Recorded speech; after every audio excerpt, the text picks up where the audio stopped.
આજે નાવાની ગીઝરની બધાની વાત થઈ ગઈ તો સુવાની એક વાત છે કે નેચરલી મને તો ના ખબર હોય, મારા મમ્મીએ મને કીધી છે કે હું નાનપણમાં જ્યારે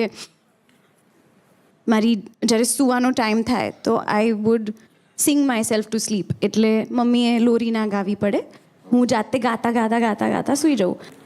વાવ. મારે બી છે, I sing myself to sleep, કારણ કે દુઃખ બહુ છે એટલે. તો does it help with your nightmares? ના, કારણ કે મારા પપ્પા જાગે ને ઓહ, અહીં સુધી પણ, કારણ કે હું રાતે ગાતો ગયો તુમ ગયો ક્યું આઈને બે લાફા માર દે કે હું ગયો લૂમ લેવા ગયો હોય જા. પછી નિર્માથી જ સાબુથી બધું કરવું પડે. પણ આ કેટલું પ્રોફેશનલ કહેવાય ને, નાનપણથી જે મ્યુઝિક ડિરેક્ટરને એક સિંગરનું પ્રોફેશનલિઝમ ગમે કે પોતાની લાઈનો યાદ રાખે, આ ત્યાં નાનપણથી પોતે જ લોરી ગાઈને સુવડાવી દે. સેલ્ફ